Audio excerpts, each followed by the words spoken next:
ፍቅር አያረጅም ከፊያሜታ አምሃ።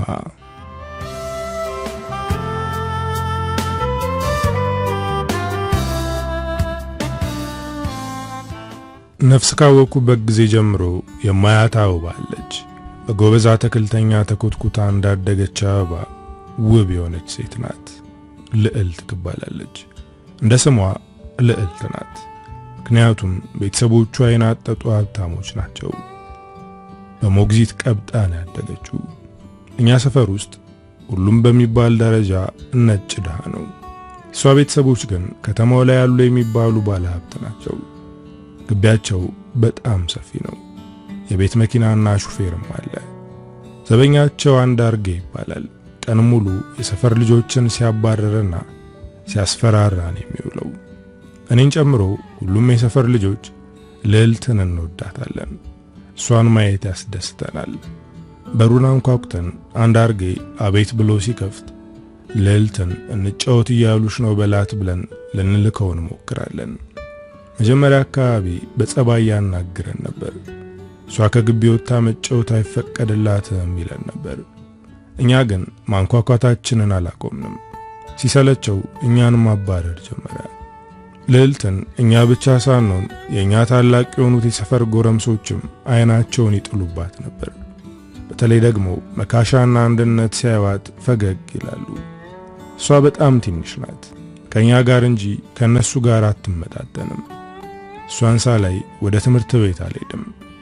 ከመሄዴ በፊት በጠዋት ከግቢያቸው ፊት ለፊት ቆሜ እሷ ያለችበት መኪና እስኪወጣ ጠብቄ በመስታወት ውስጥ አያታለሁ። የምትማረው የግል ትምህርት ቤት ስለሆነ ከኔ ጋር አንገናኝም። ግን እሷን ለማየት ሁልጊዜም አርፍጄ ነው ክላሴ የምገባው። ጠዋት ፊት ለፊቷ ቆሜ አያታለሁ። እሷም ታይኛለች፣ ግን ምንም አይመስላትም። በዝምታ ነው የምታልፈው። ፈገግታዬን የማሳያት እሷን ፈገግ እንድትልልኝ ነበር፣ ግን ለዛ አልታደልኩም። ሁልጊዜም በህልሜ አብረን ስንጫወትና ስንስቅ አያታለሁ። ከእንቅልፌ ስነቃ ደስ ብሎኝ ነው የምነቃው። በፈገግታ ተሞልቼ ስነሳ እናቴ የሚሸጠውን ሽልጦ ምጣድ ላይ እየጠፈጠፈች በፈገግታ ተሞልታ እሷን ማየት የደስታ ምንጭህ እንደሆነ አውቃለሁ፣ ግን በዚህ ከቀጠልክ እብድ ነው የምትሆነው፣ ስለዚህ በልኩ አድርገው ትላለች። እኔም የትምህርት ቤት መሄጃ ሳይደርስ ልዕልትን ለማየት እጣደፋለሁ። እማዬ ትላንት ጸጉሯ እንዴት እንዳስያዘችው ነግሬሻለሁ ብዬ ስጠይቃት አውቃለሁ፣ ግማሹን ከፍ አድርጋ ሲዛ ከኋላ ያለውን ትለቀዋለች፣ ሁልጊዜም ሮብ የምታስይዘው እንደዛ ነው አለችኝ። ከሰኞ እስከ ዓርብ ጸጉሯን እንዴት እንደምታስይዝ አውቃለሁ። ከሮብ ውጪ ሌላ ጊዜ ዩኒፎርም ነው የምትለብሰው። አዲስ ልብስ ሲገዛላት አውቃለሁ። ሲደብራትና ደስተኛ ስትሆንም በመኪናው መስታወት አይቼ እለያለሁ። ሁሉንም ለእናቴ ነግራታለሁ። ማታ እንቅልፍ እስከሚወስደን ስለሷ ሳወራን የማመሸው። ለእናቴና ለኔ ስጸልይ ለሷም አብሬ ጸልይላታለሁ። ልዕልት እስከ መፈጠራችን አታቀንም። እኛ ግን እንደ ቤተሰብ ነው የምናያት።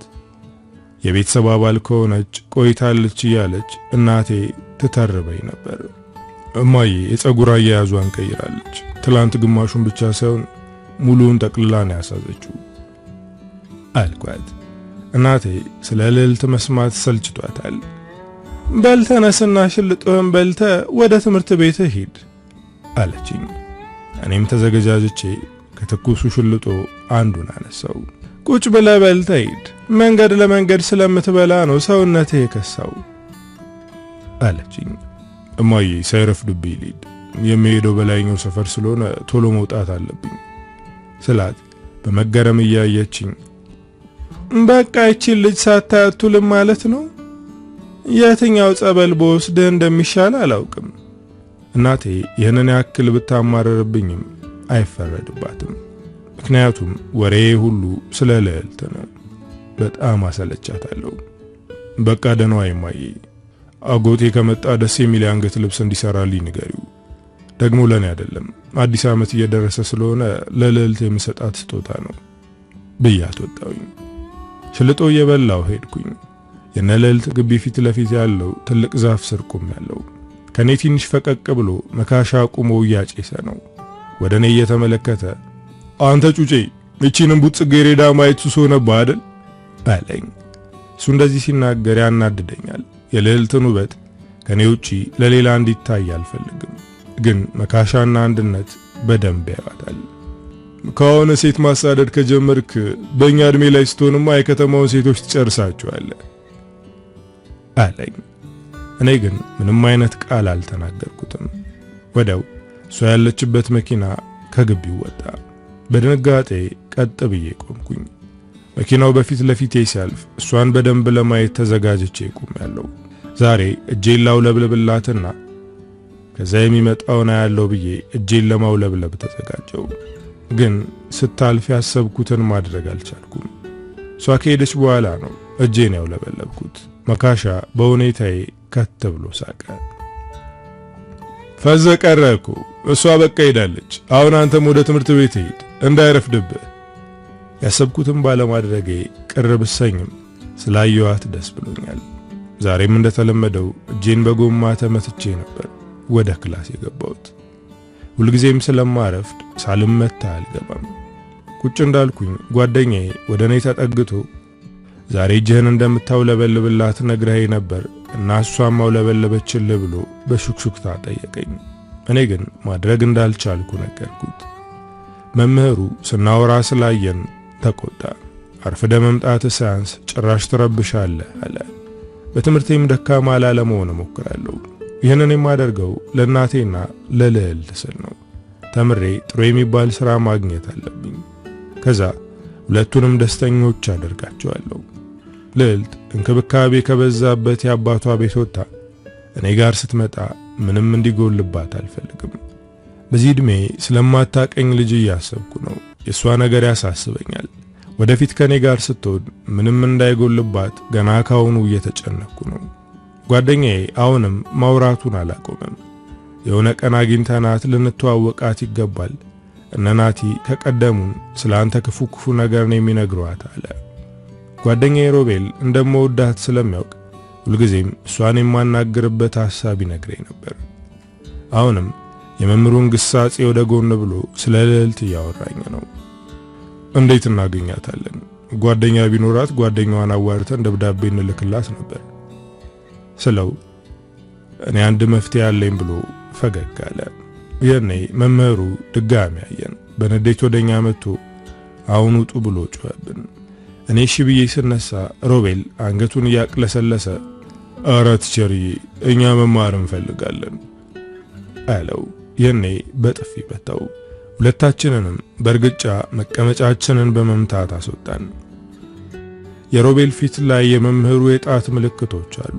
በጣም እንደመታው ያወቅኩት ምልክቱን ሳይ ነው። እሱ ግን እንዳላመመው እያስመሰለ ነው። ጠንካራና ጎበዝ ነው መባል ይፈልጋል። መሸነፍ አይወድም።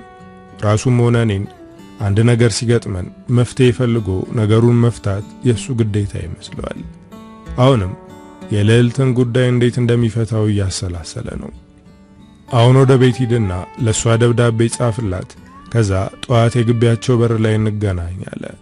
ምን ሊያደርግ እንደሆነ በዝርዝር አልነገረኝም። ደብዳቤውን ጽፈ በጠዋት እንገናኝ ብቻ ነው ያለኝ። እኔም ደግሜ ወደ ክላስ ሳልገባ ባጥር ዘልዬ ከግቢ ወጣው። በዚህ ሰዓት ወደ ቤት ብገባ እናቴ ለምን መጣህ አሞህ ነው ወይ ብላ ትጨነቃለች። ስለዚህ ሌላ ቦታ ሄጄ ቁጭ ብዬ ደብዳቤውን ብጽፍ ይሻላል በማለት ወደ ልዕልት ሰፈር ሄጄ ከግቢያቸው ፊት ለፊት ቁጭ አልኩኝ። እነ መካሻ እዛው ከቦታቸው ቁጭ ብለው እያጨሱ ካርታ ይጫወታሉ። ወደ እነሱ ሳልጠጋ ራቅ ብዬ ቁጭ አልኩኝ። ደብተሬን አውጥቼ ወረቀት በመቅደድ ለመጻፍ ተዘጋጀው። ምን ብዬ እንደምጀምር አላውቅም። በዝምታ የነ ልዕልትን ግቢ ይመለከታለሁ። ቅድሚያ ስለ ቁንጅናዋ መጻፍ አለብኝ። ከዛም እሷን ማየት እንዴት ሱስ እንደሆነብኝና አግኝቼ ልተዋወቃት እንደምፈልግ ጽፍላታለሁ። ይህንን በውስጤ ባስብም እንዴት አድርጌ ወረቀት ላይ እንደማሰፍረው ከበደኝ። እንደምንም አብሰልስዬ ለመጻፍ ሞከርኩኝ። የዓለማችን ውቧ ልዕልት ብዬ ስጀምር መካሻ በርቀት እየተመለከተኝ አንተ ተምቼውን ቅጩጬ ምን እየጻፍክ ነው ብሎ አስደነገጠኝ። ቶሎ ብዬ ወረቀቱን ሸፈንኩት። እሱ ግን ይህንን ተናግሮ ከጓደኞቹ ጋር መጫወት ቀጠለ። እኔም ድጋሚ ለመጻፍ ሞከርኩኝ። ይህንን ደብዳቤ የምጽፍላት በስንት ፈተና ማሉኝ እንደሆነ ብታውቅ ደስ ይለኝ ነበር በማለት አሁንም ሐሳቤን ለመሰብሰብ እየሞከርኩ ነው። የዓለማችን ልዕልት ብዬ መግለጽ ብቻ ለሷ በቂ ላይሆን ይችላል። ሁልጊዜም ጧት የግቢያችሁ በር ላይ ቆሜ በመኪና ስትወጪ አይሻለሁ። ስለምትለብሹ ልብስና የፀጉር አያያዝሽን ለምጄዋለሁ። ነገ ምን አይነት አያያዝ እንደምትይዢ እኔ ብቻ ሳልሆን እማዬና ሮቤልም ያውቃሉ። ጓደኛ እንደሌለሽ አውቃለሁ። ስለዚህ ተዋውቀን ጓደኛ ብንሆን ደስ ይለኛል ብዬ ጻፍኩኝ። ግን የጻፍኩት ጽሑፍ ለሷ እንደማይመጥናት እየተሰማኝ ነው። ይህንን አንብባ ብትስቅብኝስ? በዚህ የተጨነቅኩ ያለ መካሻ ምን እየጻፍክ ነው ብሎ ወደኔ መጣ። ይህኔ ወረቀቱን ደብተሬ ውስጥ አስገብቼ ተነስቼ መሮጥ ጀመርኩ። ከያዘኝ የጻፍኩትን ያነብብኛል። ስለዚህ ከሱ መራቅ አለብኝ። ሮቢ ምን አይነት እቅድ እንዳወጣ አላውቅም፣ ግን አድርግ ያለኝን አደርጋለሁ። የጻፍኩትን ደብዳቤ ለመስጠት ቸኩያለሁ። በስተመጨረሻም ሊሳካልኝ ነው። ሌሊቱን ሙሉ ስገላበጥ ነበር። በጠዋት ተነስቼ ያለ ወትሮዬ ገላዬን ካልታጠብኩ አልኩኝ። እናቴም ተገርማ ፊትህን በቅጡ የማትታጠብ ልጅ አሁን ምን ተገኝቶ ነው ማለችኝ። ምን ላደርግ እንደሆነ ለማዬ አልነገርኳትም። ዝም ብዬ ታጥቤ ያንኑ ትላንት ለብሼ የነበረውን ዩኒፎርም ለብሼ ሽልጦዬን እየበላው ከቤት ወጣው። የነ ልዕልት ግቢ በር ስደርስ ሮቤል ቀድሞ ነበር የደረሰው።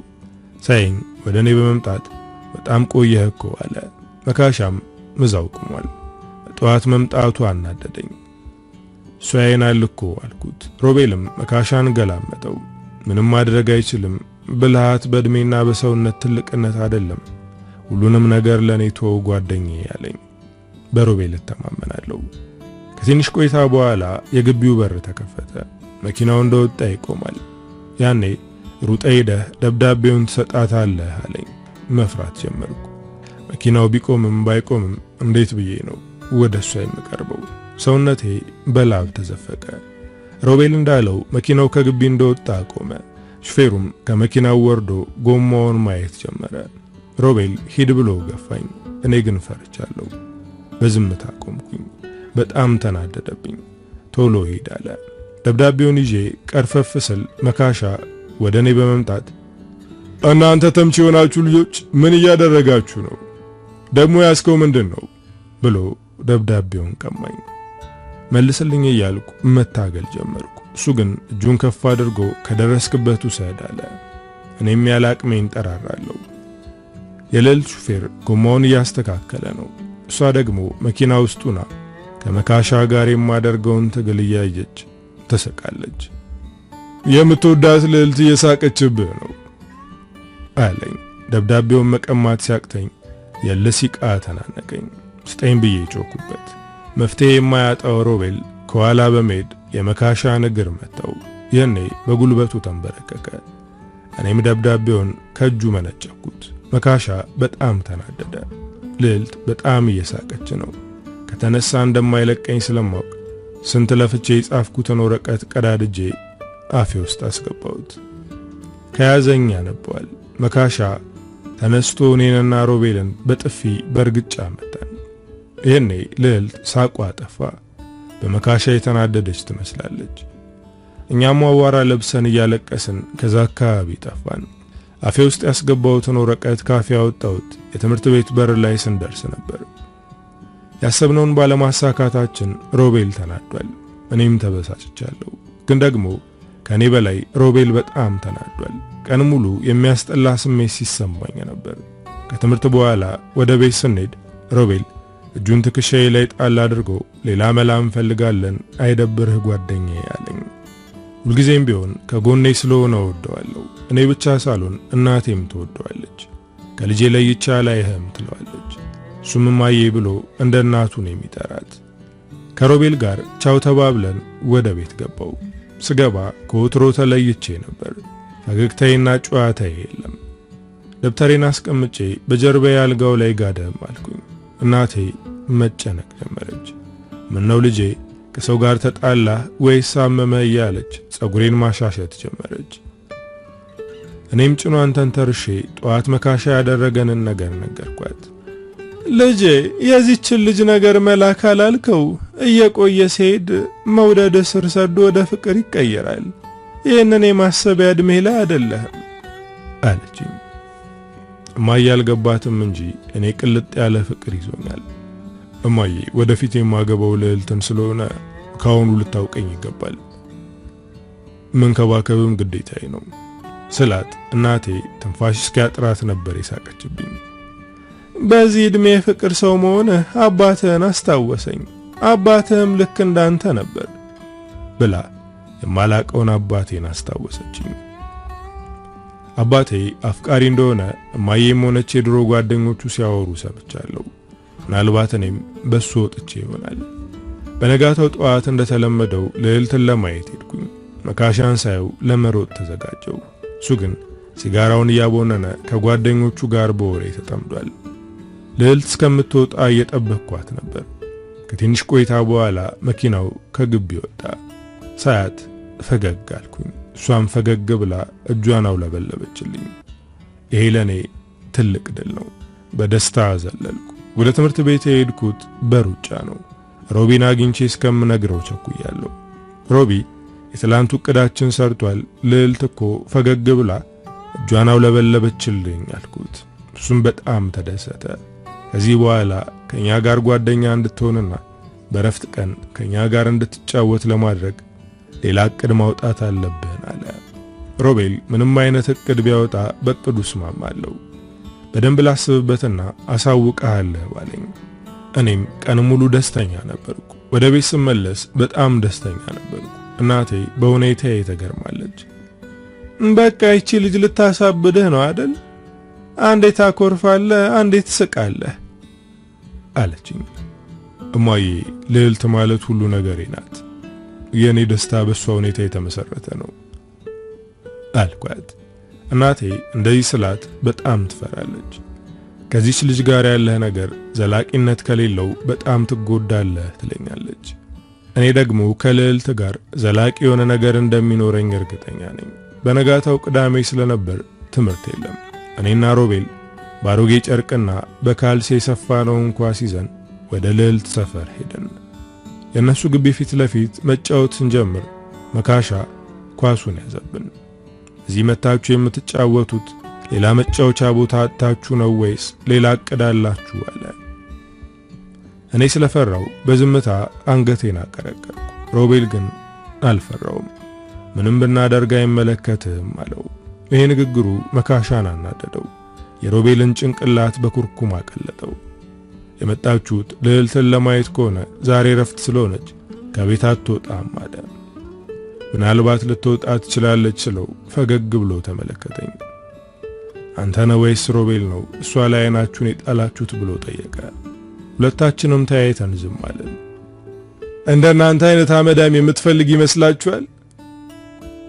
እስኪ የምትኖርበትን ቤት ተመልከቱት። ጫማዋን አፈር አይነካውም። ሁልጊዜም በሹፌር ነው የምትንቀሳቀሰው። የምትበላውና የምትጠጣው የተለየ ነው። የምትለብሰውም ውድ ነው። የሰውነቷን ጥራት አይታችኋል? እንኳን ተነክታ ስትታይ እንኳን የምትቆሽሽ እኮ ነው የምትመስለው። ራሳችሁን ተመልከቱ። አመድ ላይ የተንከባለለ አህያ እኮ ነው የምትመስሉት አለ። እኔና ሮቤል ጎንበስ ብለን የለበስነውን ልብስ ተመለከትን። እውነትም ለሷ የምንመጥን አይደለንም። በዚህ መሃል የነ ልዕልት ግቢ ተከፈተ። ልዕልት ከግቢው ብቅ ብላ አየችን። ከዛም በእጇኑ የሚል ምልክት አሳየችን። እኔና ሮቤል በድንጋጤ እርስ በርስ ተያየን። መካሻ ሂዱ እየጠራቻችሁ ነው ሲለን በካልሲ የሰራነውን ኳስ ይዘን በፍጥነት ወደሷ ሄደን ወደሷ ስጠጋ ልቤ በፍጥነት መምታት ጀመረ። ወደ ኋላ ቀረው። ሮቤል ወደ እኔ ዙሮ ና እንጂ ለምንድነው ወደ ኋላ የምትቀረው ብሎ ተቆጣኝ። እሷ ጋር ስንደርስ ቆምን። በቅርበት ይበልጥ ታምራለች። ገና ልትፈነድቅ የተዘጋጀች እንቡጥ ጽጌረዳ ነው የምትመስለው። እጇን ለሰላምታ ዘርግታ ልዕልት ትባላለሁ ብላ ስሟን ነገረችን። ሮቤል ሰላም ካላት በኋላ ነበር እኔ ሰላም ያልኳት። እጇ ለስላሴ የተለየ ነው። እንደሷ ለስላሳ እጅ አይቼ አላውቅም። ጠረኗም ይለያል። ዘበኛው ብቅ ብሎ ውጪ ላይ መጫወት አትችይም፣ እነሱ ወደ ውስጥ ይግቡና እዚሁ ግቢ ውስጥ ተጫወቱ አለ። እንደ ቤተ መንግስት የምናየው የነ ልዕልት ግቢ ውስጥ ገብተን ልንጫወት መሆኑን ልናምን አልቻለም። ኑ ንግባ ብላ ይዛን ወደ ውስጥ ገባች። እኛም እሷን ተከትለን ወደ ግቢ ገባን። ግቢው በጣም ሰፊ ነው። በዛ ላይ ደስ የሚሉ አበቦች አሉ። እኔ ያስኩትን ኳስ ከጄ ተቀብላ አገላብጣ ያየች የዚህ አይነት ኳስ የት ነው የሚሸጠው ብላ ጠየቀችኝ። ይህንን የሰማው ዘበኛ ከት ብሎ ሳቀ። ሮቤል ስለ ኳሱ ያስረዳት ጀመር። ባሮጌ ካልሲና በወዳደቀ ፌስታል ራሳችን ሰርተነው ነው ብሎ በግልጽ ነገራት። እሷም ይህንን ኳስ ራሳችን በመስራታችን በጣም ተገርማለች። የራሷን መጫወቻዎች ትታ በእኛ የጨርቅ ኳስ መጫወት ጀመረች። እኔ ግን ከሷ ጋር ከመጫወት ይልቅ ቁጭ ብዬ ስትጫወት ማየት ነው የፈለኩት። ከሮቤል ጋር ሲጫወቱ እኔ ተመልካች ሆንኩኝ። ስትስቅ ስትጫወት ደስ ትላለች። ትንሽ ከተጫወትም በኋላ አባቷ ወደ ውጭ ወጣ። እኔና ሮቤል ስናየው በድንጋጤ ቀጥ ብለን ቆምን። ልዕልቷ ጓደኞችሽን ምሳ ብሎ አታያቸውም እንዴ አላት። እሷም በደስታ እየተፈለቀለቀች እሺ አባዬ አለችው። አባቷ ሲገባ እናቷ ወጣች። በረንዳ ላይ ቆማ በቀኝ በኩል ወዳለው ማዕድ ቤት ዙራ አበቡ ብላ ተጣራች። አበቡ ማለት ሰራተኛቸው ናት። ስትጠራ ሩጣ ወጣች። ለልጆቹ ቅድም የተረፈውን ስጫቸው ብላ አዘዘቻት።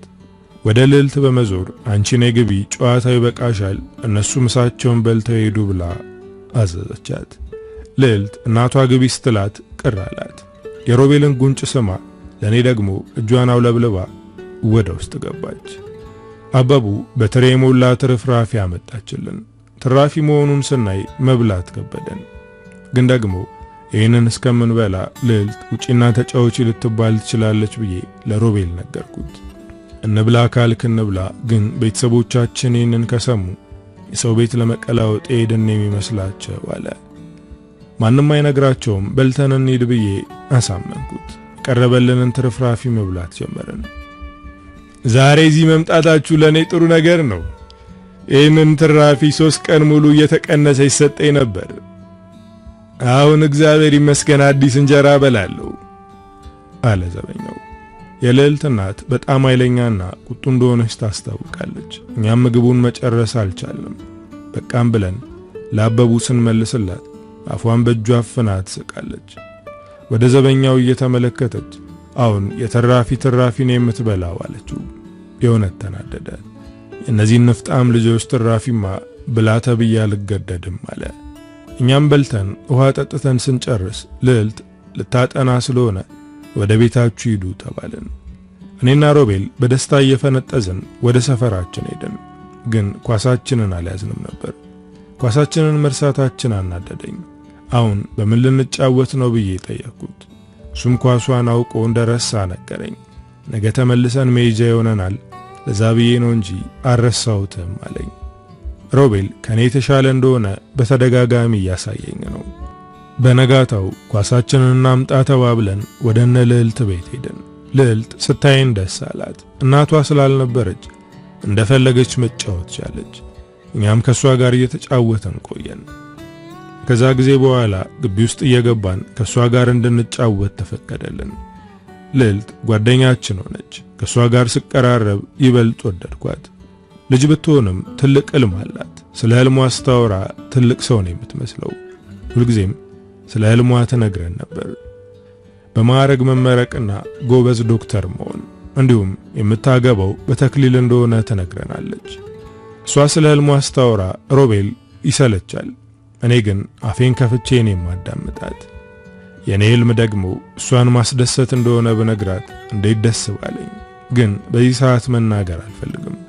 በውስጤ ግን አንድ ነገር እያሰብኩ ነው። ሕልሟ እንዲሳካ እኔም ላግዛት ይገባል አልኩኝ። ግን ደግሞ እሷ ሳትሆን እኔ ነኝ እገዛ የሚያስፈልገኝ። እያደግን ስንሄድ የልዕልት እናት ከኛ ጋር መገናኘቷን አልወደደችውም። እንዳንገናኝ ትከለክለን ነበር። ምክንያቱም ልዕልት እንደ አበባ ፈክታለች። የብዙ ወንዶች ዓይን እሷ ላይ እያረፈ ነው። እኔና ሮቤልም እየጎረመስን ነው። ልጇን ከኛና ከሌሎች ወንዶች ለመጠበቅ እየሞከረች ነው። እኔ ደግሞ ከሷ መራቅ አልፈልግም። ሮቤል እንኳን ግድ አይሰጠውም። ልዕልትም ብትሆን ከኛ መራቅ አትፈልግም። ምክንያቱም ከኛ ውጪ ሌላ የልብ ጓደኛ የላትም። እናቷ ብትከለክላትም ከዘበኛው ጋር ተመሳጥራ አንዳንዴ ወደ ውጭ ትወጣለች። ቤተሰቦቿ ከሌሉ ከግቢ ውጪ ከኛ ጋር ነው የምትውለው። አንድ ቀን ከእናቴ ጋር ለማስተዋወቅ ወደ ቤታችን ወሰድኳት። ከዚህ በፊት የኛ አይነት ቤት አይታ እንደማታውቅ እርግጠኛ ነኝ። ልዕልት ቤቱን እየተመለከተች እዚህ ነው የምትኖሩት ብላ ጠየቀችኝ። እኔም አዎ ይሄ እኔና የእናቴ ቤት ነው አልኳት። ፈገግ ብላ ደስ የምትል ቤት ናት፣ ጠባብ ቤት ደስ ይለኛል አለችኝ። እያፌዘችብኝ ይሆን ወይም ደግሞ የምሯን አላውቅም። ወደው እናቴ ወደ ቤት ገባች። ልዕልትን ሰላም አለቻት። እማዬ ልዕልት ትባላለች፣ ጓደኛዬ ናት አልኳት። እናቴም በፈገግታ ደስ በሚል እይታ እያየቻት ከተወራልሽ በላይ ቆንጆ ነሽ ስትላት ልዕልት ፈገግ አለች። እናቴ የሚጣፍጠውን ሽሮዋን ሰርታ አበላችን። ከኔ ቤት እንደወጣን ወደ ቤቷ ልሸኛት ነበር ሐሳቤ። እሷ ግን ሮቤልን ሰላምን በለው አለችኝ። ሮቤል በዚህ ሰዓት የሚኖር አይመስለኝም አልኳት። እሷ ግን እንሂድና እንየው፣ ካለ ሰላም እንለዋለን፣ ከሌለ ወክ እያደረግን እንመለሳለን አለችኝ። አንዳንዴ ከሮቤል ጋር የምታደርገው መቀራረብ ያስፈራኛል። አሁንም ሰላም ሳንለው አንሄድም ስትል ውስጤ ፈራ። ሮቤል ጋር ስንሄድ ውጭ ላይ ጸጉሩን እየታጠበ ነበር። ታናሽ እህቱ ሜሮን ውሃ እየጨመረችለት ነው። ልዕልት ሮቤልን ስታየው ፊቷ በደስታ ተሞላ። ላይኖር ይችላል ብለህ ነበር፣ አየህ አይደል? ሮቤል አለ፣ መምጣታችን ጥሩ ነው አለችኝ። ከዚህ ሰዓት ጀምሮ ነበር ልዕልትን ማስተዋል የጀመርኩት። እስከዛሬ እኔም ብቻ የምትከታተልና ለእኔ ትኩረት የምትሰጥ ይመስለኝ ነበር። ግን አሁን በደንብ ስመለከታት የእሷ ትኩረት ሮቤል ላይ ነው። ከእሱ ጋር ስታወራ ትለያለች። የምታይበት አስተያየትም እኔ የምመኘው ነው። እሱ ግን ምንም የተለየ ነገር አያሳያትም። ሁኔታዋ ሁሉ ወደ እሱ እንደሚያደላ አስተውያለሁ። ይሄ ነገር በጣም እየረበሸኝ ነው። ምናልባት እሷን ስለመወዳት እየቀናው ይሆን? ምናልባትም እሷ እኔ እንዳሰብኩት አታስብም ይሆናል በማለት ራሴን መገሰጽ ጀመርኩ። ግን የእሷ ሁኔታ በግልጽ እያስታወቀ ነው። ይህን ነገር እናቴም ማስተውላለች። ልጄ እንዳትሰበር እየፈራው ነው ትለኛለች። ይህንን የምትለኝ የልዕልትን ሁኔታ ስላየች ነው። ሮቤል ግን ከኔ ጋር የሚያቀራርባትን ነገር ከማድረግ ውጪ ምንም ያየውበት ነገር የለም። አንድ ቀን ከልጅነቴ ጀምሬ ወደ መቆምበት ቦታ ሄድኩኝ። ጠዋት ትምህርት ቤት ከመሄዴ በፊት እዚች ቦታ ቆሜ ልዕልት ስትወጣ አያት ነበር። ከሷ ጋር ከተግባባም በኋላ ግን እዚህ ቦታ አልቆምም ነበር። መካሻና ጓደኞቹ ያጨሱ ካርታ መጫወታቸውን ቀጥለዋል። እነሱን ሳይ ገረመኝ። ሰው ዕድሜ ልኩን እንዴት አንድ አይነት ቦታና ሁኔታ ውስጥ ይኖራል በማለት አንሾካሾኩ። መካሻ እኔ ወደ ቆምኩበት በመምጣት ጎረምሳው በጣም አድጋል፣ ሳይኮ ያተም ጭጩጭ አልመሰልከኝም ነበር፣ በጣም አድጋል፣ አምሮብሃልም አለኝ። ጊዜ ሲሄድ የሰው ልጅ እያደገና እየተለወጠ ይመጣል፣ እንኳን ሰው ድንጋይም ይሸብታል አልኩት። እኔ እሱን ለመንካት ፈልጌ ነው። ጸጉሩ ላይ አንዳንድ ሽበት አይቻለሁ። እዚህ እንደተቀመጠ ሊያረጅ ነው። እናም የሱን ለውጥ እየነገርኩት ነው። ፈገግ ብሎ ተመለከተኝ። እንደዛ በንዴት ከመፍጨርጨር ስርዓት ወዳለው ስድብ ተለውጣል አለ። ከሱ ጋር እያወራን አይኔ ያለው የልዕልት ግቢ በር ላይ ነበር። ምን ነው ከልዕልት ጋር ተጣላ እንዴ? ያቺን የመሰለችን ቡጽጌሬዳ አቅፈ ማደር ጀመርክ እንዴ? አለ። የተናገረው ከስርዓት የወጣ ንግግር አበሳጨኝ። በቃ ወደ ጓደኞች ተመለስ፣ ብቻዬን መሆን እፈልጋለሁ አልኩት። እሱም ስለ ልዕልት መናገሩን ቀጠለ። ከልጅነት ጀምሮ አይነ እሷ ላይ ነበር። ለዚህ ልፋት ደግሞ እሷ ትገባለች። ያን የመሰለ ገላ ሳትቀምስ ካመለጠ ወንድ አይደለም። እኔ ራሱ ሳያት ወንድነቴ ይፈታተነኛል አለ። ከዚህ በላይ የሱን ንግግር አልታገስም። ወደ ቤቴ ተመለሱ። ውስጤ ሰላም አይደለም። ዝምታ አብዝቻለሁ። ዝምታዬ እናቴን እያስጨነቃት ነው። ሮቤልም የሆንከው ነገር ካለ ንገረኝ እያለ ይጠይቀኛል።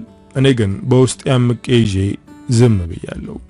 አሁን ልጆች አይደለንም፣ ስለዚህ የሚሰማህን ስሜት ለልዕልት ንገራትና ፍቅር ጀምሩ አለኝ። ሮቤል ምን እየተፈጠረ እንደሆነ የሚያውቀው ነገር የለም። እሺ እነግራታለሁ አልኩት።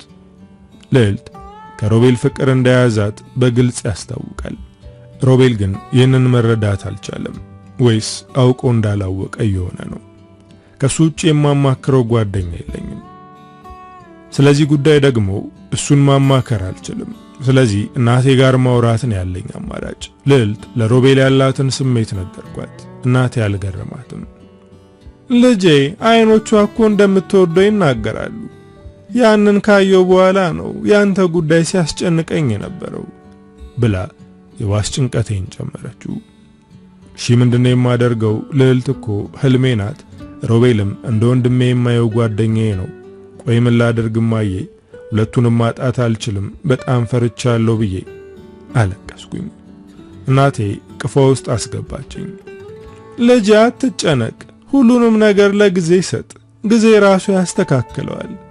አንተም ጊዜ የሰጠህን ትቀበላለህ አለችኝ። እናቴ የሚያጽናኑ ቃላቶችን ብትነግረኝም እኔ ግን ከልቤ ፈተና መውጣት አልቻልኩም። ለቀናት ሮቤልን አላየሁትም። ወደ እኔ አልመጣም። ምኑ ነው ይሆን ብዬ መጨነቅ ጀመርኩ። ወደ ቤቱ ስሄድ ያልጠበቅኩት ነገር ነበር የገጠመኝ። ሮቤል የለም። እንደተለመደው የሆነ ቦታ ደርሶ ሊመለስ መስሎኝ ነበር፣ ግን አይደለም። ሮቤል አጎቱ ጋር ለመኖር ወደ አርባ ምንጭ ነው ሄደው። ይሄ እቅድ ከየት መጣ? ለምን ሳይሰናበተኝ ሄደ? በደህናው ይሆን? የሮቢ ነገር አስደንግጦኛል። እህቱን ስጠይቃት አጎቱ ከዚህ በፊት ና ሲለው ለመሄድ ፍቃደኛ አልነበረም። ከኛ መለየት አይፈልግም ነበር፣ ግን ትላንት ማታ ድንገት ሄዳለሁ ብሎ ተዘጋጀ። እንደውም አንተ የምታውቀው ነገር ያለ መስሎን ነበር አለችኝ። ወዲያው ደወልኩለት። እሱም ስልኩን አንስቶ ምንም እንዳልተፈጠረ ያወራኝ ጀመር። ቶሎ መሄድ ስለነበረብኝ ነው ብሎ ቀለል አደረገው። ከሮቤል ጋር አብረን ያደግነው ብዙ እቅዶች ነበሩን። በዛ ላይ ወደ አርባ ምንጭ የመሄድ እቅድ እንደነበረው አልነገረኝም። ግን ምክንያቱን እስከሚነግረኝ ያን ያክል አልጫነውም ብዬ ተውኩት። ወደ ቤቴ ተመለስኩ። አሁን ሁሉም ነገር እያስጠላኝ ነው። በእኔ ሕይወት ውስጥ ሶስት የማልደራደርባቸው ሰዎች አሉ። እናቴ፣ ልዕልትና ሮቤል ናቸው። የምወዳትና የማፈቅራት ልዕልት በጣም የምወደውን ጓደኛዬን አፍቅረዋለች። እሱ ደግሞ ሄዷል። አሁን ሁለቱም ከኔ እየራቁ ነው። አመሻሽ ላይ ልዕልት እያለቀሰች ወደ እኔ መጣች። ሳያት በጣም ነበር የደነገጥኩት። እንባዋን እየጠረኩ ምን እንደሆነች ጠየቅኳት። ሮቤልን አጣሁት። ይሄ የኔ ጥፋት ነው። ፍቅሬን ባልገልጽለት አይሄድም ነበር። እንደምወደው ስለነገርኩት ከኔ ለመሸሽ እየሞከረ ነው ብላ ስቅስቅ ብላ አለቀሰች። አሁን ሮቢ ለምን እንደሄደ ገባኝ። ከዛ ጊዜ በኋላ እሷን ማጽናናት ስራዬ ሆነ። ግን እሷ በጣም ተጎዳች። ቤተሰቦቿ ፍቅር እንደያዘ አታውቁም፣ ግን ሁኔታዋ በጣም አስጨንቋቸዋል። እናቷ የኛ ቤት ድረስ መጣ ልጄ እንደዚህ የሆነችው ባንተ ምክንያት ከሆነ ያንተንም የእናትህንም ሕይወት አመሰቃቅለዋለሁ አለች። ይህን የሰማችው እናቴ በጣም ተናደደች። ልጅሽ ለሚደርስባት ነገር የኔ ልጅ ተጠያቂ ማድረግሽ ልክ አይደለም፣ አሁን ከቤቴ ውጪ ብላ አባረረቻት። የእናቴ ውሳኔ ትክክል ቢሆንም እኔ ግን እንደዚህ እንድታደርግ አልፈለኩም። በዚህ ነገር ከልዕልት ጋር መቀያየም አልፈልግም። ልዕልት አሁን ውስጡ አዝኗል። በዚህ ሰዓት ሌላ ነገር የምታስተውልበት አቅም የላትም። እሱ አልፈለገሽም ማለት ያንቺ መጨረሻ ነው ማለት አይደለም። አንቺ በጣም ቆንጆና ብልህ ሴት ነሽ። ብዙ የሚወዱሽ ሰዎች አሉ። ስለዚህ ባክሽ ራስሽን አትጉጂ አልኳት። አይኖቼ ሮቤልን ያዩት የመጀመሪያ ቀን ከመካሻ ጋር ስትታገሉ ነው። ልጅ እያለሁ ጀምሮ የኔ ጀግና ሮቢ እንደሆነ እርግጠኛ ነበርኩ። እሱም የሚወደኝ ይመስለኝ ነበር። የሚያደርጋቸው ነገሮች እኔን ለመቅረብ ይመስለኝ ነበር። ግን እሱ እኔን አይፈልገኝም ብላ የውስጥ መሟን በትንፋሽ አስወጣችው። ሮቤ የሚያደርጋቸው ነገሮች ለኔ እንደነበር ብነግራት ደስ ይለኛል። ግን ደግሞ ከዚህ ስብራቷ ላይ ሌላ አስደንጋጭ ነገር መናገር አልፈልግም። ካንተ ጋር አብራችሁ ነው ያደጋችሁት። አንተና ብትለው ይመጣል። ስለዚህ እባክህ እንዲመጣ አድርገው ብላ ለመነችኝ። ልቤ እንደ ሰዓት እየነደደ ነው። ህልሜ እያሰቃየኝ ነው። ለሱ እንደዚህ ስታነባ ሮቤልን ባደረገኝ ብዬ እመኛለሁ። ግን ደግሞ በሮቤል ቦታ መሆን በጣም ከባድ እንደሆነ እርግጠኛ ነኝ። እንዲመጣ ለማድረግ ሞክራለሁ፣ ግን ደግሞ ተስፋ አታድርጊ። ሮቢ በራሱ ዓለም የሚኖር ሰው ነው። እኔና ስላልኩት ብቻ አይመጣም አልኳት። እንደምንም ብለህ እንዲመጣ አድርገው፣ እሱ ካልመጣ ራሴን አጠፋለሁ ብላ አስደነገጠችኝ። ሰውነቴ ተሸማቀቀ። የምወዳት ሴት ፊት ለፊት ቁሜ ራሴን አጠፋለሁ እያለች ነው።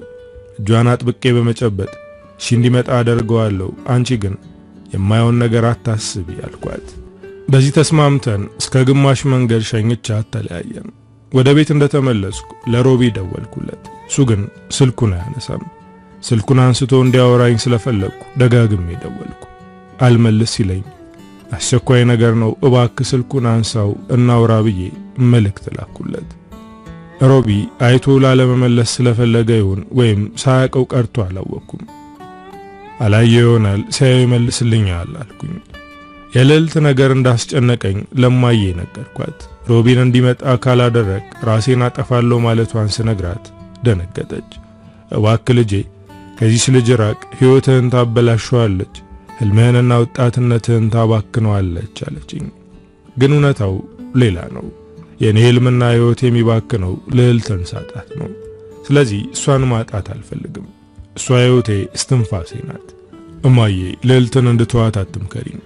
እሷን እንድተው የሚመክረኝ ሰው ጠላቴ ነው ስላት በትዝብት ተመለከተችኝ።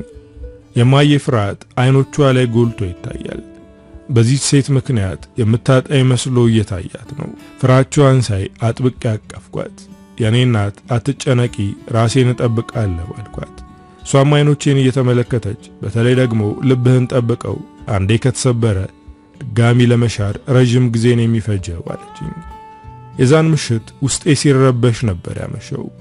ሮቤል ይደውላል ብዬ ጠበቅኩት። እሱ መልሶ አልደወለም። ለእህቱ ደውዬ ስልኬን አላነሳ እንዳለኝና እሷ ደውላ መልሶ እንዲደውልልኝ እንድትነግረው ነገርኳት። ለእሷም ስልክ እንደማያነሳና አጎቷም ለተወሰነ ቀን ከማንም ጋር መነጋገር እንደማይፈልግ መናገሩን ነገረችኝ። በጣም ተጨነቅኩ። እንቅልፍ ባይኔ አልዞራለ። የኔ መጨነቅ እናቴንም እንቅልፍ ነስቷታል። ተነስታ መጸለይ ጀመረች። ወዲያው በራችን ተንኳኳ። እናቴ ጸሎቷን አላቋረጠችም። እኔ ተነስቼ በሩን ከፈትኩት። ፊት ለፊት የቆመውን ሰው ሳይ ደነገጥኩ። ያየሁት ሰው የልዕልት አባት ነው። ከጀርባ እናቷ አለች። በድንጋጤ ምላሴ ተሳሰረ። በሰላም ነው ጋሼ ብዬ ጠየቅኩት። እሱም በር ላይ እንደቆመ ወደ ውስጥ እያማተረ ልዕልትን ጥራልኝ፣ ወደ ቤት ለወስዳት ነው የመጣሁት አለ። አሁን ይበልጥ ደነገጥኩ። ልዕልት እኮ ወደ ቤት ከተመለሰች በጣም ቆይታለች፣ እዚህ የለችም አልኩት። እናቷ ወደ እኔ በመጠጋት ቀልዱን አቁምና እንድትወጣ ንገራት አለችኝ። እኔም በእናቴ በመማል ቤት ውስጥ እንደሌለች ነገርኳት። በር ላይ እንደቆምን እናቴ ጸሎቷን ጨርሳ መጣች። እንዴት ዋላችሁ ብላ ሰላም ካለች በኋላ በሰላም ነው በዚህ ሰዓት የመጣችሁት ብላ ጠየቀች። ልዕልት ወደ ቤት እንዳልተመለሰች ነገሯት። አሁን ወንድነቴ ከዳኝ፣ ጉልበቴ ተብረከረከ። ግድግዳውን ተደግፌ ለመቆም ሞከርኩ። እናቴ ልዕልት እንደሌለችና ወደ ቤቷ ከተመለሰች ብዙ ሰዓት እንዳስቆጠረች ነገረችው። የልዕልት እናት ግን ስላላመነች እናቴን ገፍታ ወደ ውስጥ ገባች። ልዕልትን እየጠራች እንድትወጣ ነገረቻት። ልዕልት የኛ ቤት ውስጥ እንደሌለች እርግጠኛ ሲሆኑ በጣም ተጨነቁ። ለፖሊስና መልክት ብለው ሲሄዱ እኔም ተከትያቸው መሄድ ፈልጌ ነበር፣ ግን እማዬ አልፈቀደችልኝም። የዚህ ልጅ መዘዝ ላንተ እንደሚተርፍ ነግሬህ ነበር። አሁን አንድ ነገር ከተፈጠረ አንተ ላይ እንደሚሳበብ ወቅ አለችኝ። እናቴ አናደደችኝ። አሁን ስለ ልዕልት ደህንነት ነው ማሰብ ያለባት ወይስ የኔ መጨረሻ? እናቴ ራስ ወዳድ መሆኗን ያስተዋልኩት በዚህ ሰዓት ነበር።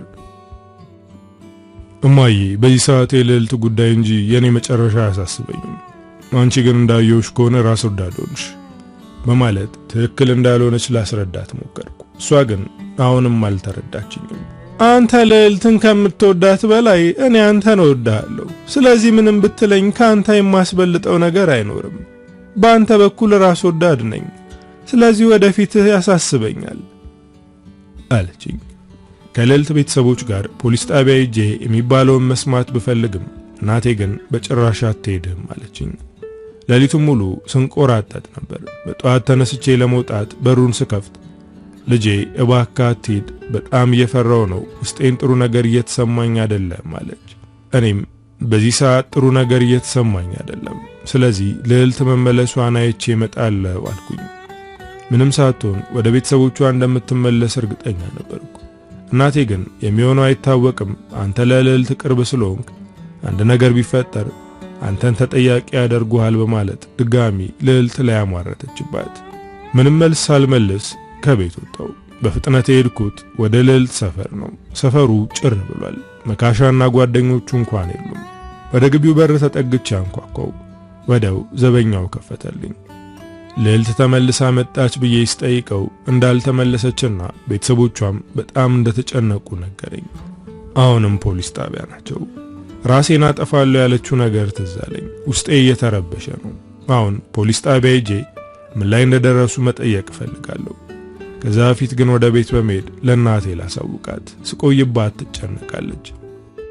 ወደ ቤት ተመልሼ ስሄድ ያልጠበቅኩት ነገር ጠበቀኝ። ፖሊሶች በር ላይ ቆመው ከእናቴ ጋር እየተነጋገሩ ነበር። ምን ተፈጠረ ብዬ በፍጥነት ወደ እነሱ ሄድኩኝ።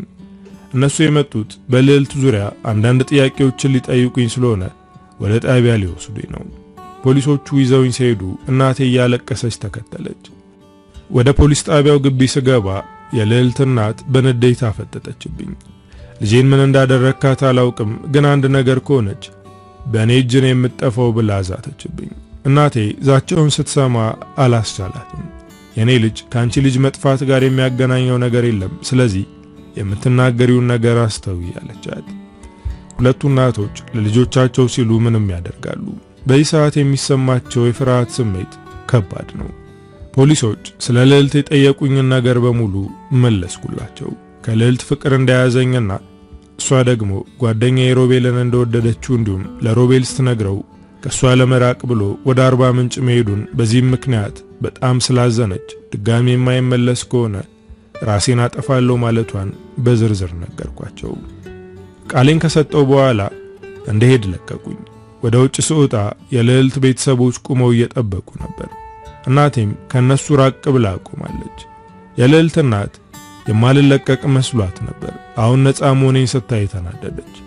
ከልጄ መጥፋት ጋር የሚያገናኝ ብቸኛው ሰው አንተ ነህ አለችኝ። ሐዘናቸውን እረዳለሁ። አሁን እነሱ የሚሰማቸው ስሜት እኔም ጋር አለ። ግን እንደሷ ሰውን በሐሰት መወንጀል አልፈልግም። ከናቴ ጋር ከፖሊስ ጣቢያ ወጣን። ግን ከናቴ ጋር ወደ ቤት አልተመለስኩም። እናቴን ወደ ቤት ሸኝቼ እኔ ልዕልትን ፍለጋ ጀመርኩ። ማታ ሸኛት የተለያየንበት ቦታ ላይ ቁሜ ማሰብ ጀመርኩ። እስከዚህ ከኔ ጋር ነበረች። ግን ከዚህ በኋላ ምን ተፈጠረ? ልዕልት እኔን ከሮቤል ጋር እንዳገናኛት ጠይቃኛለች። የማላገናኛት ከሆነ ነው ራሷን ልታጠፋ የምትወስነው። በዚህ ፍጥነት ራሷ ላይ አትወስንም። ስለዚህ ድንገተኛ ነገር ገጥሟታል በማለት ወደ እነሱ ቤት አቅጣጫ የሚወስደውን መንገድ ተከትዬ መራመድ ጀመርኩ። ምንም የሚያስፈራ ቦታ አይደለም። በዛ ላይ የቤቱ አቅራቢያ ላይ ነው። መካሻና ጓደኞቹ አሉ። ልዕልት ምን እንደሆነች ማወቅ ከበደኝ። ግቢያቸው ፊት ለፊት ቁሜ አሰብኩ። የት ልትሄድ ትችላለች? ምናልባት ሮቤልን ፍለጋ ሄዳ ይሆን? ግን ደግሞ የሮቤል ቤተሰቦች ደውለው አጣርተዋል ልዕልት እንዳልመጣችና ሮቤልም ቤት ውስጥ እንደሆነ ተናግረዋል። ግን እሱን ለማግኘት ልትሄድ ትችላለች። የማታውቀው ሀገር ሄዳ አንድ ነገሩና ቢሆንስ? ስለዚህ እኔም ወደ አርባ ምንጭ ሄጄ እሷን መፈለግ ይኖርብኛል። በፍጥነት ወደ ቤት በመሄድ እናቴን የትራንስፖርት እንድትሰጠኝ ጠየቅኳት። እሷ ግን የትም አትሄድም ብላ ተቆጣችኝ። ይህችን ልጅ ፈልጎ ማግኘት ያንተ ስራ አይደለም፣ የፖሊሶችና የቤተሰቦቹ ኃላፊነት ነው። አንተ የቻልከውን አድርገሃል። በቃ አርፈህ ተቀመጥ አለችኝ እናቴ። እንዳመረረች ሳይ ተንበርክኬ ማልቀስ ጀመርኩ። ነፍስ እንዳወቅኩኝ ልቤ ውስጥ የገባች ሴት ልዕልት ናት። ከልጅነት ጀምሬ እሷን የኔ ሴት ለማድረግ ህልም ነበረኝ። እንደዛ ማድረግ ባልችል እንኳን እሷን መንከባከብና መጠበቅ ግዴታዬ ነው። ልቤ ውስጥ ትልቅ ፍርሃት እየተሰማኝ ነው። በዚህ ሰዓት ምን አይነት ነገር ውስጥ እንዳለች አላውቅም። ቢያንስ ልቤ እንዲረጋጋ መፈለግ ልጀምር በማለት የእናቴን አንጀት ለመብላት ሞከርኩ። እሄዳለሁ ብለህ ድርቅ የምትል ከሆነ እኔም አብሬ እሄዳለሁ። ብቻ ልተው አልችልም። የምኖረው የዚህች ዓለም ኑሮ አጓጉቶኝ ሳይሆን ላንተ ብዬ ነው። ስለዚህ አንተ ላይ አንድ ነገር እንዲፈጠር አልፈልግም ብላ ከኔ ጋር ለመሄድ መዘገጃጀት ጀመረች። ከዚህ በኋላ እናቴን ምንም ብላት አትቀርም። ስለዚህ ያለኝ አማራጭ ከሷ ጋር መሄድ ብቻ ነው። ከእናቴ ጋር ተዘገጃጅተን ከቤት ስንወጣ አንድ የሰፈር ልጅ እየሮጠ ወደኛ መጣ። በጣም ስለሮጠ ትንፋሹ እየተቆራረጠ ነው። እንደዚህ ሲሆን አይቼው አላውቅም። ከማን እያመለጠ ነው? መቼም ከልጆች ጋር ተጋጭቶ ይሆናል ብዬ ከማሰብ ውጪ ከዚህ የተለየ ነገር አላሰብኩም። እናቴ ቤቱን እየቆለፈች አቡሽዬ ምን ሆነ ነው ማን እያባረረ ነው ብላ ስትጠይቀው ትንፋሹን ሰብስቦ ልዕልት ተገኝታለች ብሎ ልቡ እስኪፈርጥ ያስሮጠውን አዲስ ዜና ተናገረ። በደስታ ወደማዬ ዞርኩ። እሷን በፎይታ ወገቧን ያዘች። የት ናት ብዬ አቡሽን ስጠይቀው ሆስፒታል ተወስዳለች አለ። በአንዴ ደስታዬ ጠፋ። የሆነ ነገር እንደደረሰባት ገባኝ። በሩጫ ወደ ልዕልት ገሰገስኩ። ዋናው ነገር መገኘቷ ነው፣ ግን ደግሞ ከባድ ነገር ገጥሟት እንዳይሆን ፈርቻለሁ። ሆስፒታል ስገባ ቤተሰቦቿ በጭንቀት እየተንቆራጠጡ ነው። የሰፈር ሰው ይተራመሳል። ይህን አስፈሪ ድባብ ስመለከት ከባድ ነገር እንደተፈጠረ ገባኝ። እንደምንም ተሽሎክሉኬ ወደ አባቷ ተጠጋው። ጋሼ ልዕልት ደህና ናት ብዬ ጠየቅኩት። አባቷ ምንም ምላሽ አልሰጠኝም፣ ግን አይኖቹ ላይ የተረዳሁት ነገር አለ። ቁጭት፣ ንዴትና ስብራት። የአባቷ አይኖች ውስጥ ይህንን ማየት ልዕልት ደህና እንዳልሆነች በግልጽ ያስታውቃል። የሆነችውን ማወቅ ስለፈለኩ የሰፈራችን ሰው ወደ ሆኑት ወይዘሮ አሰለፈች ተጠግቼ ምን እንደተፈጠረ ጠየቅኳቸው። እሳቸውም የሐዘን ደረታቸውን እየደቁ ራቁቷን ጫካ ውስጥ ነው የተገኘችው፣ በዛ ላይ ሳትደፈር አልቀረችም አሉኝ። ውስጤ ሲሰባበር ተሰማኝ። ይሄ ነገር እውነት ከሆነ ያደረገውን ሰው እንደምገለው እርግጠኛ ነኝ፣ ግን ደግሞ መጀመሪያ ማን እንዳደረገው ማወቅ አለብኝ። ተመልሼ ወደ አባቷ ተጠጋው። ጋሼ የሰማሁት ነገር እውነት ከሆነ ያደረገውን ሰው የሥራውን ለመስጠት ዝግጁ ነኝ አልኩት። እሱም ጥርሱን ነክሶ ማን እንዳደረገው አጣራልኝ፣ ከዛ በኋላ ያለውን እኔ ጨርሰዋለሁ አለ። አባቷም በንዴት ተሞልቷል። ከሆስፒታል ወጣው፣ ግን የሚሄድበትን አላውቅም። የሆስፒታሉ በር ላይ ቆሜ ሐሳቤን ለመሰብሰብ ስሞክር ፖሊሶቹ ወደ ውስጥ ሲገቡ አየሁ። እነሱን ተከትዬ ገባው። አንደኛውን ፖሊስ አስቆምኩት። ባለፈው ቃሌን የወሰደው ፖሊስ ነው። በደንብ እንተዋወቃለን። እናም ልዕልት እንዴት እንደተገኘችና ያላቸውን መረጃ እንዲነግረኝ ጠየቅኩት። ልዕልት በብዙ ወንዶች ተደፍራለች። እርቃኗን ጫካ ውስጥ ነው የተገኘችው። የሞተች ስለመሰላቸው ነው ጥለዋት የሄዱት። እንጨት የሚሰበስቡ እናት ናቸው ያገኟት። ያደረገውን ሰው ለማግኘት ክትትል እያደረግን ነው። ስለዚህ አንተም ድጋሚ ቃልን መስጠት ስለሚኖርብህ ከሰዓት ወደ ጣቢያ ትመጣለህ አለኝ። እኔም የጠየቁኝን በማድረግ እንደምተባበራቸው ነገርኩት። ሱናና ግሬ ስወጣ ውስጤ እንደ እሳተ ገሞራ እየጋየ ነበር። ያደረገውን ሰው ካገኘሁት ለፖሊስ አሳልፌ እንደማልሰጠው አውቃለሁ። በእጆቼ አንቄ ደፈዋለሁ። ከልጅነቷ ጀምሬ እንደ አይኔ ብሌን የምጠብቃትን ሴት የትኛው ደፋር ነው የሚነካት? የሚሄድበትን ሳላውቅ እየተራመድኩ ነው። ግን ደግሞ መዳረሻዬን ስላላወቅኩ ወደ ሆስፒታል ተመለስኩ። በሞትና በሕይወት መካከል ናት። ነፍሷ እየተጠበቀች ነው። እሷ አንድ ነገር ከሆነች የኔም ሕይወት ያበቃለታል። እሷ በሌለችበት ዓለም ውስጥ መኖር ትርጉም የለውም። ስለዚህ እኔም ከዚህች ዓለም ጋር ለመሰነባበት የእሷን ነፍስ እየጠበቅኩ ነው። ግን እግዚአብሔር እዚህች ዓለም ላይ እንድንቆይ ስለፈለገ የልዕልትን ሕይወት አተረፋት። ልዕልት በሕይወት ብትተርፍም ግን በጣም ተጎድታለች። ምግብ በስርዓቱ አትመገብም። መናገር አትፈልግም። ዝም ብላለች። እሷ ላይ ይህንን ነገር ያደረጉት ሰዎች እነማን እንደሆኑና እንዴት እንደወሰዷት ብትጠየቅም የተናገረችው ነገር የለም። ቤተሰቦቿ እሷን ለማዝናናትና ወደ ራሷ እንድትመለስ የሚችሉትን ነገር እያደረጉ ነው። እኔም አንዳንዴ እየሄድኩኝ አያታለሁ። አብሬያት በሆን ደስተኛ ነኝ። ግን አባቷ የፈቀደልኝ በ3 ቀን አንዴ ነው። የራሷ ክፍል ውስጥ አይኖቿን ግድግዳው ላይ ተክላ አልጋዋ ላይ ተቀምጣለች። እኔ ደግሞ ወንበር ስቤ ፊት ለፊቷ ተቀመጥኩ። እያሳለፍሽው ያለው ነገር በጣም ከባድ ነው፣ ግን ደግሞ ጠንክረሽ መቆም አለብሽ። ህመምሽን ብጋራሽ ደስተኛ ነበርኩ። አንቺ ላይ ምንም እንዲደርስብሽ አልፈልግም አልኳት። እሷ ግን ምንም ምላሽ እየሰጠችኝ አይደለም፣ ዝም እንዳለች ናት።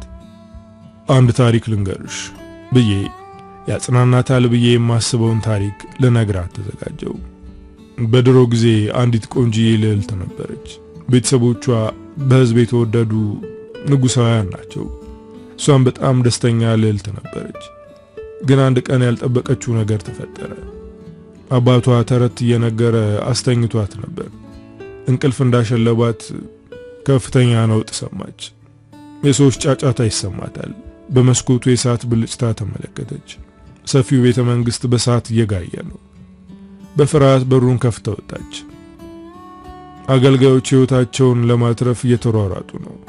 እሷን የምትንከባከብ ደንገጡር እንኳን ዞር ብላ አላየቻትም። ጥላት ሮጠች። ልዕልቷ አባቷን መጣራት ጀመረች፣ ግን ማንም አልደረሰላትም። ወንድሞቿንም ጠራች፣ እነሱም የሉም። እህቶቿም ድምጻቸው የለም። ወደ አባትና እናቷ ክፍል ገባች። ክፍሉ ተዘበራርቋል። በዛ ላይ ወለሉ በደም ተጨማልቋል። ግን አባቷም ሆነ እናቷ የሉም። እዛው ክፍል ውስጥ እንዳለች ኮቴ ሰማች።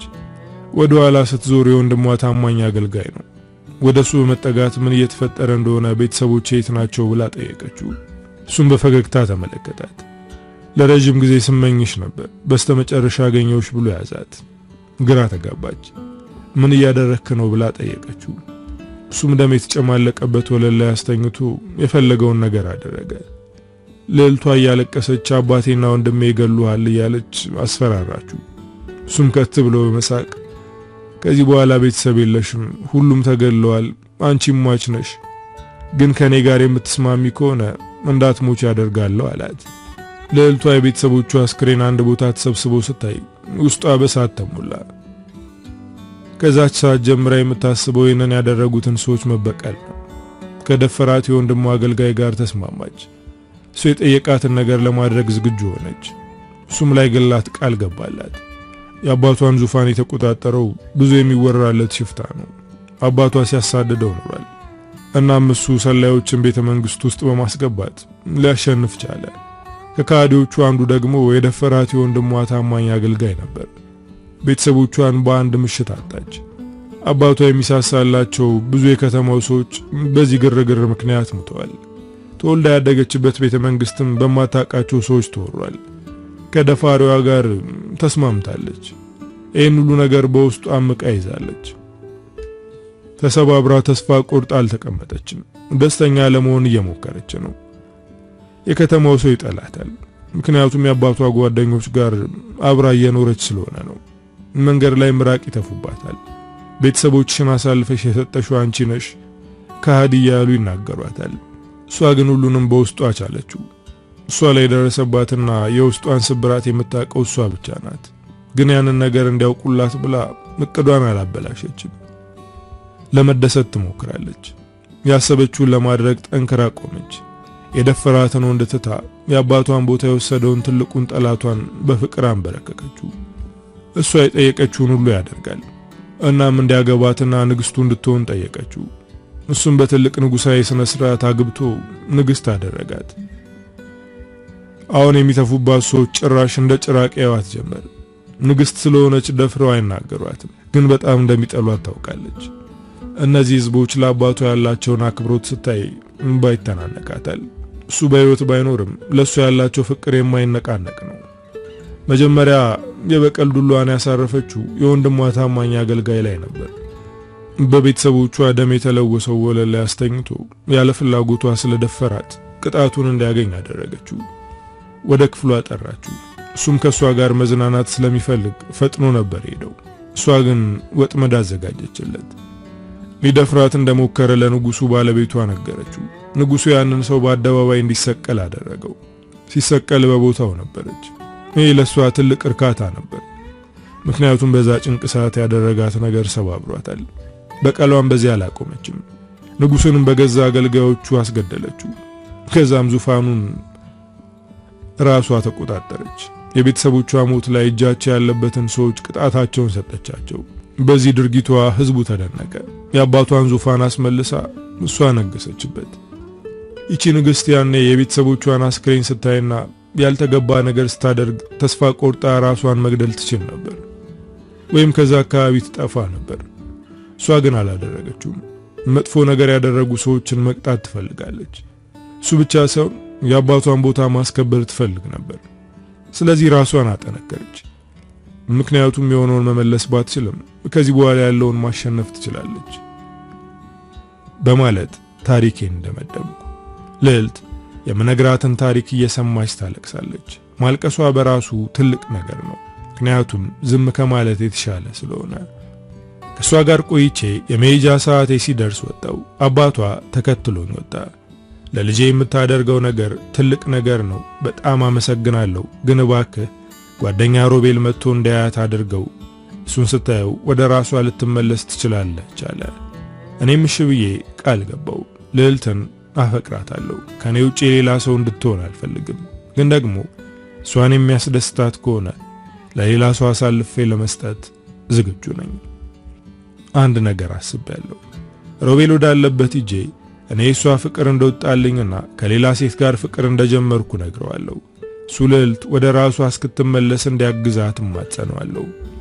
ወደ አርባ ምንጭ ለመሄድ ስነሳ ለእናቴ አልነገርኳትም። መኪና ውስጥ ገብቼ መንገድ ስጀምር ደውዬ እንደሄድኩና እንዳትጨነቅ ነገርኳት። ፈጣሪ ከፊቴ ይቅደም አለችኝ። አርባ ምንጭ ስገባ የሮቢ እህት ያጎታቸውን ስልክ ቁጥር ሰጥታኝ ስለነበር ደውዬ አገኘሁት። እሱም ወደ ቤት ይዞኝ ሄደ። ሮቤል ሲያየኝ ደነገጠ። ሰውነቱ ቀንሷል። ያ እኔ የማውቀው እብዱ ጓደኛዬ አሁን የተረጋጋ ሰው ሆኗል። ተቃቅፈን ናፍቆታችንን ተወጣን። ከዛም ማውራት ጀመርን። ልዕልት ላይ የደረሰውን ስነግረው በጣም አዘነ። ስቅስቅ ብሎ ነበር ያለቀሰው። እኔም ሌላ ፍቅረኛ እንደያዝኩና ደስተኛ እንደሆንኩ ነገርኩት። ማመን አልቻለም። ከልዕልት ውጪ ሌላ ሴት ማፍቀር አትችልም አለ። እኔ ግን በውሸት በእናቴ ማልኩለት። የመወዳት መስሎኝ ነበር፣ ግን አሁን ሳስበው መውደድ አልነበረም። ስለዚህ አንተ ለተወሰነ ጊዜ ካለችበት እስክትወጣ እንድታግዛት ልጠይቀን የመጣሁት አልኩት። ለተወሰነ ደቂቃ በዝምታ ካሰላሰለ በኋላ አንዴ የምነግርህ ነገር አለ፣ ግን እባክህ እንዳታዝንብኝ ብሎ ጀመረ። ንገረኝ ብዬ ማዳመጥ ጀመርኩ። ልዕልትን ከድሮ ጀምሮ አፍቅራት ነበር፣ ግን ደግሞ አንተ እንደምታፈቅራት ሳውቅ እሷን ለመራቅ ወሰንኩ። ለአንተ ስል ልቤን ቆለፍኩት፣ ምክንያቱም አንተ ወንድሜ ነህ። አሁን እንደማታፈቅራት ስለነገርከኝ እውነቱን ልንገርህ ብዬ ነው አለ። የምናገረው ጠፋብኝ። ሮቤል ልዕልትን እንደሚወዳት ሲነግረኝ በጣም ከፋኝ፣ ግን ደግሞ ለኔ ብሎ የሚወዳትን ሴት ለኔ አሳልፎ በመስጠት ከኔ መራቁ አሳዘነኝ። የደበቀው ፍቅር ምን ያክል እንደሚያሰቃየው አሰብኩት። አሁን ለልዕልት ብዬ ዋሸሁት ውሸት የሮቤልን ድብቅ ፍቅር አወጣው። እኔም የውስጤን በውስጤ አድርጌ ወደ ልዕልት ተመለሰና አብራቱን ያለችበት ሁኔታ ጥሩ አይደለም አልኩት። ሮቤል በእኔ ሐሳብ ተስማምቶ ከኔ ጋር ተመለሰ። የመወዳትን ሴት ከምትወደው ወንድ ጋር ለማገናኘት ወስኛለሁ። የኔ መሆን ባትችልም ደስተኛ መሆን አለባት። በዛ ላይ ከመወደው ጓደኛዬ ጋር ነው ሕይወቷን በሙሉ የምትኖረው። ሮቤልን አስከትዬ ወደ እነ ልዕልት ቤት ሄድኩኝ። አባቷ ትከሻዬን መታ መታ አድርጎ ትልቅ ልብ ያለ ልጅ ነህ፣ ፈጣሪ ይባርክህ አለኝ። ሮቢን ይዤ ወደ ልዕልት ክፍል ገባው። ቀና ብላ አየችው። እሱም እንባ በሞሉ አይኖቹ ተመለከታት። ተነስታ አንገቱ ላይ ተጠመጠመች። እያለቀሰች ሮቢ አለችው። እኔም ከነሱ ጋር እኩል እያለቀስኩ ነው። የሚያስለቅሰኝ የነሱ ሁኔታ ይሆን ወይም ደግሞ ልቤ ውስጥ ያለው ፍቅር ኩምሽሽ በማለቱ አላውቅም፣ ግን ስቅስቅ ብዬ እያለቀስኩ ነው። ብቻቸውን እንዲያወሩ ብዬ ወጣው። በረንዳ ላይ ቁጭ ብዬ ሳለቅስ አባቷ ወደ እኔ መጣ። የሚወዱትን ሰው አሳልፎ መስጠት እንዴት ከባድ እንደሆነ አውቃለሁ አለ። ቀና ብዬ አየሁት። ከ25 ዓመት በፊት በጣም የምወዳት ሴት ነበረች። ቆንጆና ስርዓት ያላት ሴት ናት። በጣም ነበር የምወዳት፣ ግን እኔ ልትሆን አልተፈቀደም አለ። እኔም የልዕልትን አባት ታሪክ ለመስማት ጓጓው። እሷ ትወድህም ነበር ጋሼ ብዬ ጠየቅኩት። ተወዳይ ነበር፣ ሁለታችንም እንዋደድ ነበር፣ ግን ገንዘብ ማጣት አለያየን። እሷም እኔም የደሃ ልጆች ነበርን። ሰርተን እንደምንለወጥ እርግጠኞች ነበርን፣ ግን በመሃል አባቷ የሞት አፋፍ ላይ ደረሰ። ወደ ውጭ ሄዶ መታከም ነበረበት። ያንን ለማድረግ ደግሞ ገንዘብ ያስፈልግ ነበር። አበባዬ ለአባቷ ብቸኛ ልጅ ስለሆነች መፍትሄ መፈለግ ነበረባት። ሰፈር አንድ ሀብታም ልጅ ነበር። እሱ እንዲያበድረን ጠየቅነው። በሰዓቱ እሷን ብቻ ላናግርሽ ብሎ አናገራት። አባቷን የሚያሳክምላት ሚስቱ ከሆነች ብቻ ነው። እሷ ግን አልተስማማችም። መታ ነገረችኝ። አባቷን የምታሳክምበት ገንዘብ ለማግኘት ያልሄድኩበት አልነበረም፣ ግን ማግኘት አልቻልኩም። የምትወደው አባቷ ሊሞት ነው። እሱ ከሞተ መተንፈስ አትችልም። እሱ ከሞተ መተንፈስ አልችልም በህይወት አልቆይም ትላለች። በዛ ላይ ያንን ሰው ለማግባት ልቧ ዳር እያለ ነበር። ስለዚህ እኔ መወሰን ነበረብኝ። አልወድሽም፣ ከዚህ በኋላም ካንቺ ጋር መቀጠል አልፈልግም፣ ምክንያቱም ለሚሞተው አባትሽ ብለሽ ለኔ የምትሰጪኝን ፍቅር እያደበዘዝሽው ነው ብዬ ልቧን የሚሰብር ንግግር ተናገርኳት። እሷ ግን ከኔ መራቅ አልቻለችም። ይሄን የምትናገረው ስለጨነቀ ነው፣ ስለዚህ አላዝንብህም አለች። በስተመጨረሻ ግን አባቷን ማዳን ስለነበረባት ጥያት ጠፋው። የጠፋሁት ከሷ እይታ እንጂ ከአካባቢው አልነበረም። ተደብቄ ሁኔታዋን እከታተል ነበር። እኔን ለማግኘት ስትፈልግ ነበር፣ ግን ደግሞ የአባቷ ሁኔታ ያንን ሀብታም ሰው እንድታገባ አስገደዳት። ማጣት የምወዳትን ሴት አሳጣኝ። በሰዓቱ የሚሰማኝ ስሜት አሁን አንተን የሚሰማኝ አይነት ስሜት ነው። ድህነትን ድል ለመንሳት ጠንክሬ መስራት ጀመርኩ። ከልዕልት እናት ጋር ተዋወቅን። አባቷ የድርጅት ባለቤት ነበሩ። እምነታቸውን እኔ ላይ ጣሉ። በጣም ጎበዝ ሰራተኛ ስለነበርኩ ቤተሰብ አደረጉኝ። ከልጃቸው ጋር ተጋባው። ሀብት ንብረታቸውን ለኛ ወረሱ። አሁን ላይ እንኳን ለራሴ ለሰው ተርፋለሁ አለ። የልዕልት አባት ልጁን እንደምወዳት ያወቀው ማንም ነግሮት ሳይሆን እንዲሁ አይቶኝ ነው። እኔም የምወዳት ሴት ደስተኛ እንድትሆን ብዬ ለምወደው ጓደኛ ያሳልፌ ሰጠዋት አልኩት። በርታ በል፣ ፍቅር እንዲህ ነው አለ። ከሱ ጋር ሳወራ ቆይቼ ወደ ውስጥ ስገባ ቁጭ ብለው እያወሩ ነበር። እኔ ስገባ ዝም አሉ። ልዕልት ፈገግ ለማለት እየሞከረች በጣም አመሰግናለሁ፣ ከጎኔ ሆነ አጠንክረኛል፣ በዛ ላይ ቃልህን ጠብቀህ የምወደውን ወንድ ወደ እኔ ይዘው መጥተሃል አለችኝ። ውስጤ እየተቃጠለ ፈገግ አልኩኝ። ሁለታችሁም ህይወቴ ውስጥ ትልቅ ቦታ አላችሁ፣ ስለዚህ ደስተኛ እንድትሆኑ ነው የምፈልገው አልኩኝ። ወደ ቤት ስመለስ የእናቴ እቅፍ ውስጥ ገብቼ ስቅስቅ ብዬ አለቀስኩ። እናቴ አብራኝ አለቀሰች። የኔ ልጅ የወሰንከው ውሳኔ ትክክል ነው፣ በውሳኔ አትቆጭ አለችኝ። በነጋታው ሮቤልን አገኘሁት። እንዴት ነህ? ልዕልትስ እንዴት ናት? ጥቃት ያደረሱባትን ሰዎች ለፖሊስ እንድትናገር አሳመንካት ብዬ ጠየቅኩት። እሱም በጭንቀት ጭንቅላቱን ያዘ። ምንድነው የሆንከው? ነገረችህ እንዴ አልኩት። እሱም በአዎንታ ጭንቅላቱን ከፍ ዝቅ አደረገ። ልዕልት ላይ ጥቃት ያደረሱትን ሰዎች ለማወቅ ጓጓው። ንገረኝ እነማን ናቸው ብዬ ጠየቅኩት። የነገረችኝን ነገር አላመንኩም፣ ምክንያቱም አደረገ ያለችው ሰው ለረጅም ጊዜ እናውቀዋለን። ልዕልት በመሰለኝ ነው እንጂ እርግጠኛ አይደለችም አለ። እኮ ማን ነው አለች ብዬ ረገጥ አድርጌ ጠየቅኩት። አቅጣጫዋ ወደ እነ መካሻ ያዘነብላል መስሏት ነው እንጂ መካሻ አያደርግም። ይህንን የነገረችኝ ለፖሊስ እንድናገር ነው። ቀድማ ለአባቷ ከተናገረች አባቷ ይገለዋል፣ አባቷ ነፍሰ ገዳይ እንዳይሆን ነው። እናም ፖሊስ ጣቢያ ሄጄ ፖሊስ እንድጠራ ነገረችኝ። እኔ ግን አልሄድኩም። እርግጠኛ ሳትሆን ሰውም ወንጀል አልፈለኩም አለ። በንዴት አይኔ ደም ለበሰ። በቃ ወደ ቤት ተመለስና በደንብ አስብበት፣ ነገ ውሳኔን አሳውቀኝ፣ እኔ ከጎንህ ነኝ ብዬ ነገሩን ቀለል አድርጌ ሸኘሁት። እሱን ሸኝቼ ወደ ልዕልት ተገሰገስኩ። እሷን ለማናገር ወደ ክፍሏ ገባው። ሮቢ ነግሮኛል፣ ግን እነ መካሻ መሆናቸውን እርግጠኛ ነሽ ብዬ ጠየቅኳት። አዎ ሁሉንም ነገር አስታውሳለሁ። መካሻ ከሮቤል ጋር እንደሚያገናኘኝ እየነገረኝ ነበር።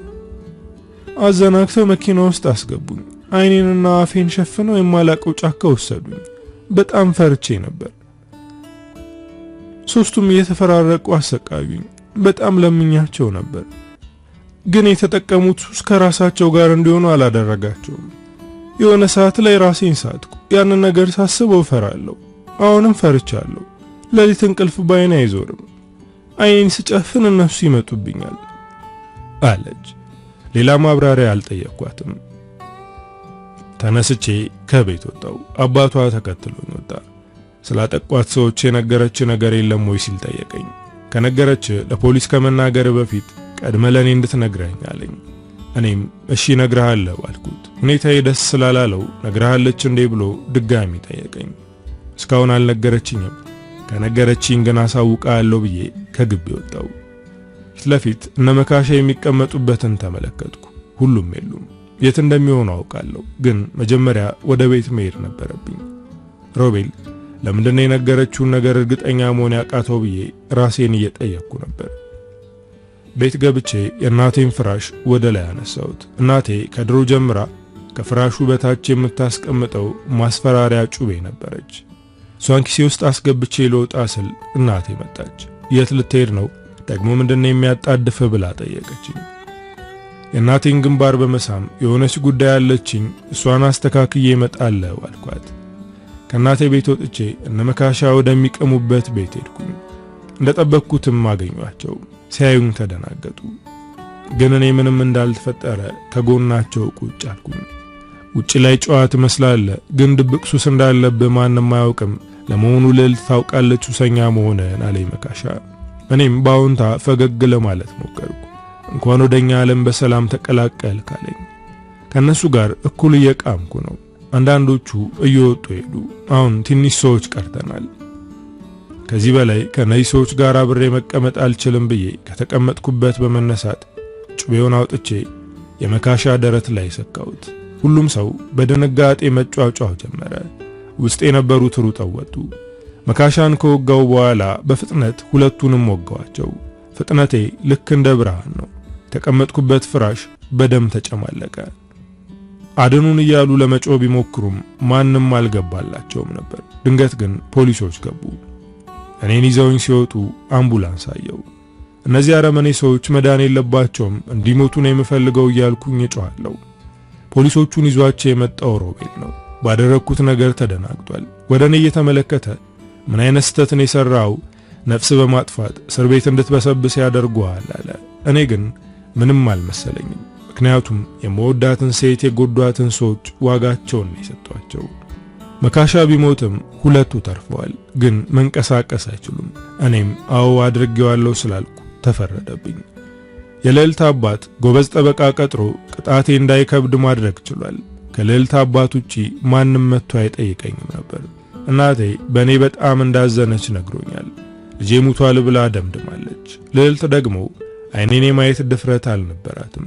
ምክንያቱም ሕይወቱ የተበላሸው በእኔ ምክንያት ነው ብላ ስለምታስብ። ሮቤልም ስላዘነብኝ እኔን ማየት አይፈልግም።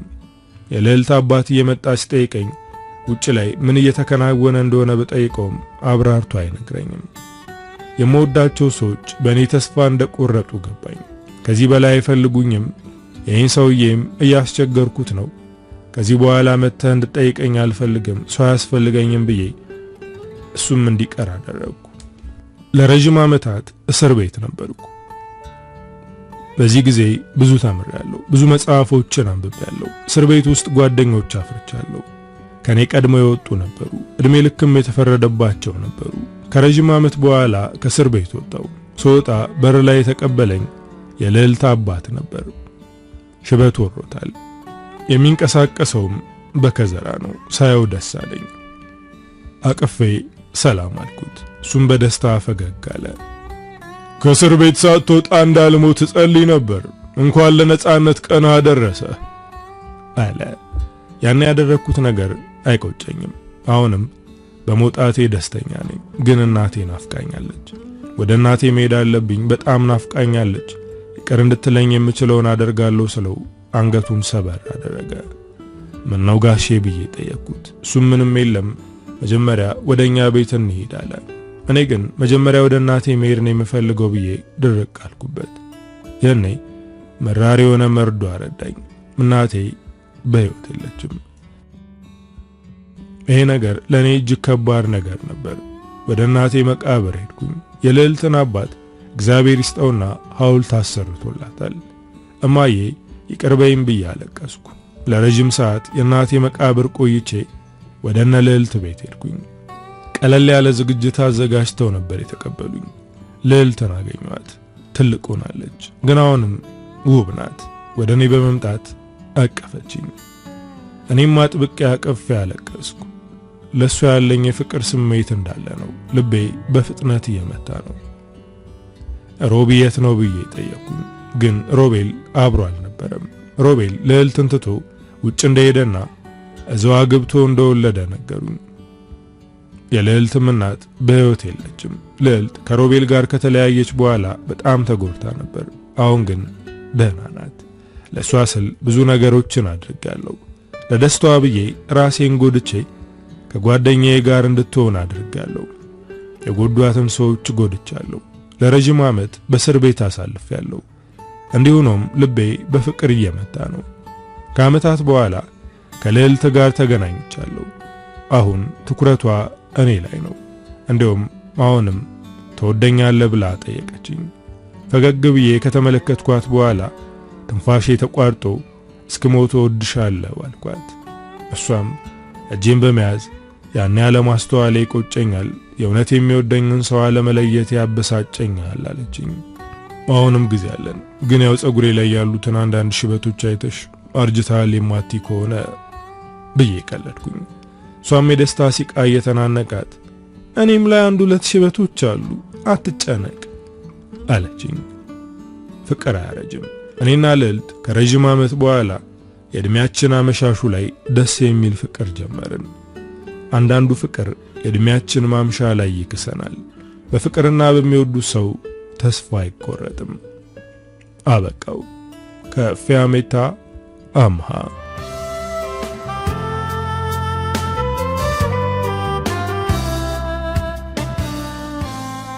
እንግዲህ ወዶቼ ለዛሬ ይዤላችሁ የመጣሁት ታሪክ የሰማችሁትን ይመስላል። ታሪኩን እንደወደዳችሁትና በርካታ ቁም ነገሮችን እንዳገኛችሁበት እምነቴ ነው። ቻናሉን ሰብስክራይብ፣ ቪዲዮውን ላይክ ማድረግ እንዳትረሱ። በቀጣይ በሌላ ስራ እስክንገናኝ ሀገራችንን ሰላም ያደርግልን። ቻው።